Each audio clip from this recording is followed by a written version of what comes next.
You've got questions, we've got answers. It's time for Ask the Captain.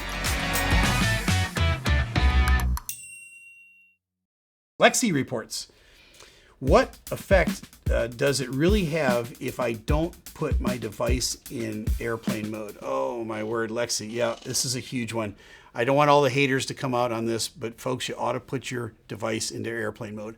And just saying that, the comments are going to fill up with all the haters going, Captain Steeve's in the tank for the man, and it has nothing to do with anything.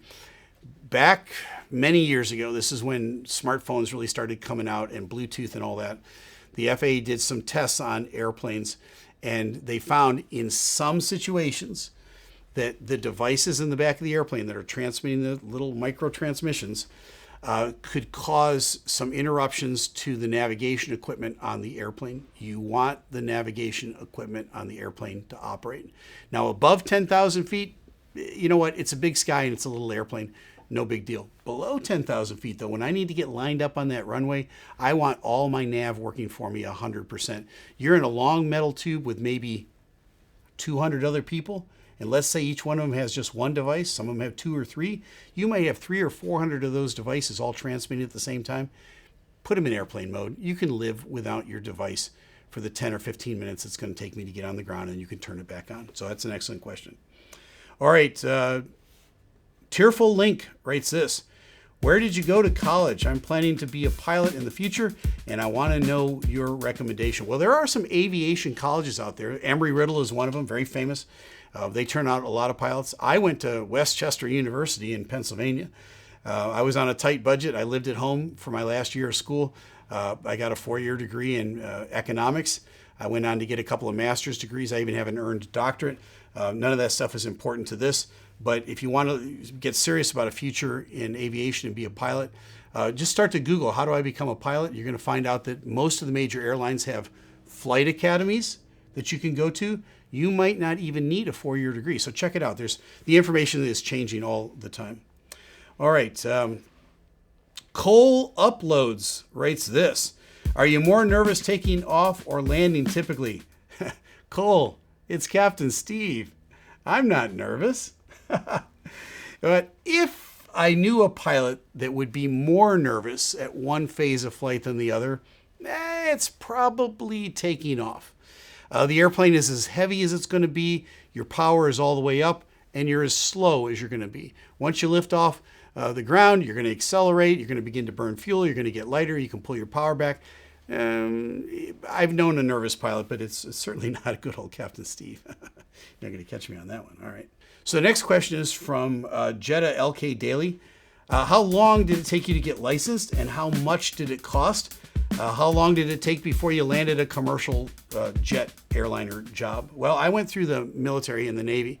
So the Navy paid for everything. They paid me a salary. They put a uniform on my back. They gave me all of my training.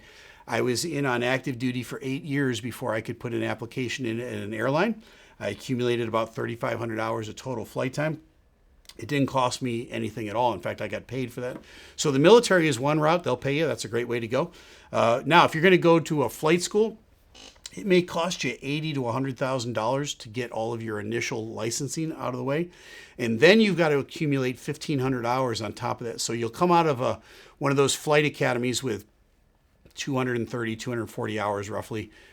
Getting to 1,500 is on you, but a lot of people will go into being flight instructors. And while students are paying for their flight time, they're making a little bit of money, but they're also accumulating flight time. That path probably takes about as long. It could take up to 8 years. It may be a little shorter. If you can get all your 1,500 hours in the next 2 years, then you can begin to apply with a commercial airliner. And so 2 to 8 years is the answer to that question. Sydney Signals is next. Are pilots required to wear aviators? Well, only the really old ones who aren't very cool wear aviators. The expression the 70s are calling, and they're asking for their sunglasses back. It really comes to mind here. I own a pair of aviators because when I was young and foolish as a pilot, I bought a pair. I prefer Wayfarers, actually. That would be more in the category of the 80s are calling, and they want their sunglasses back. But yeah, great question. All right. Next question is Aria Recaps. Do you know what all the buttons do? Have you pressed them all even once? That's a great question. The answer is, I know what 90% of the buttons do, and I've probably pushed most of them at least once. You know what? We're trained to know what everything does on the airplane. There are some buttons and switches that we use more, and there are some that we use less. So the ones that we use less, it's completely fair to go into your iPad or pull out your manuals and say, okay, what does that do again? Usually a procedure that you're following will take you to that, and it'll tell you to turn it on or off. You don't have to be looking into it. But actually, that's a great question, because there are a lot of buttons and switches up in the cockpit, aren't there? All right. Trevor Script writes this. Do they give you, ladies and gentlemen, this is your captain, captain speaking PA lessons? Nope, they don't. You just sit over in the right seat forever, and you listen to another captain do all that stuff. Now you say, well, how do you get so good at kind of being smooth and reassuring? Well, you've listened to it for a number of years in the other seat. But it's actually one of the criteria, in fact, the only criteria they hired me on. They gave me a script and they said, Steve, read this out and can you be reassuring? And when I was, they said, you'd make a great pilot.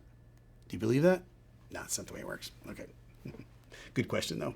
Lannon Loops writes, is it true that captains get to upgrade to first class on standby flights? I can list for first class on standby flights.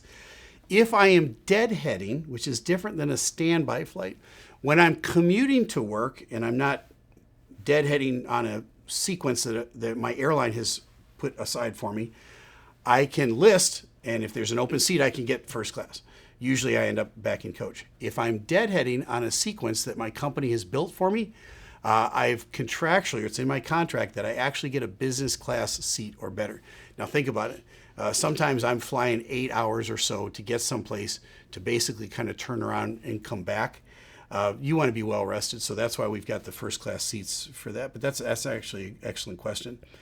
Zoe Chronicles writes, do you let young kids take pictures with you in the cockpit? Absolutely, Zoe. Anytime you want to come up or you want to bring your kids up, I'd be more than happy to do that. It's got to be on the ground when we're parked at the gate. The cockpit door is always open. I love visiting with kids and letting them wear my hat and sitting in the seat and holding the controls. I think that stuff is great. I wish I'd had that opportunity when I was a kid. So yeah, anytime. And most pilots are really cool with that. Lucky Lizzie 14. What are your thoughts on the Boeing issues happening recently? Well, when you think about how reliable airplanes are, yep, are there issues with airplanes on occasion? And do they make the front page of the headlines? Absolutely they do. But compared to how often a car gets recalled and the few problems that we have with airplanes, it's really minuscule. An airplane is really an incredible device. Has Boeing had more than their fair share of problems? Yes, but once they get in the news, then the pile-on comes, right? And so any little thing that goes on, it's fair game to pile on Boeing and especially the airline industry. It's still the safest way to travel. And I feel bad for Boeing, but you know what? Fair question, right? Dylan in Loop writes this. What's one moment in the air that made you tear up or feel proud to be a pilot? Well, that's a great question. I think about the responsibility I have as a pilot, and here's one that's coming for me. All right, I'm about 6 months away from being forced to retire at age 65, and I've been thinking about that a lot recently. What am I going to say on my last flight? What am I going to share with the passengers? It's an interesting dilemma because the people on that airplane never met me before, most likely. Maybe they've heard of Captain Steeeve, but they don't have a relationship with me, and I don't have a relationship with them. But it's going to be a monumental moment in my flight. And thinking about what I'm going to say, I'm clearly going to bring my family with me on that last flight. I get kind of teary. I'm thinking about it. I'm not ready to hang up my wings just yet, but it's the law is the law, and it's coming up. I've been very proud to be a pilot all these years, and the hundreds of thousands of people that have trusted me over the years to fly them safely from point A to point B. I hope I've never let any of you down, and to date, I haven't. And no pun intended, I took you up and I did let you down, but it was done safely all the time. So excellent question. All right, and the final question today is this. Have you ever had a passenger try to give you a tip after landing? Well, there's two types of tips, Bex. There's the tip of like, you could have done that better and some advice on flying. And the other is like money. The answer is no. Nobody's ever tried to give me money. People have handed me notes and thank you notes and so forth. And that's wonderful. But nobody's ever tried to give me money. That could be a thing. Like, I wonder if like I could put out a gratuity cup and just say tip the pilots. Probably my company would frown on that. But good idea. I like the way you're thinking. Well, there you go. There you have it. Great questions today. Thanks for tuning in. I hope we answered some of your questions here on Ask the Captain.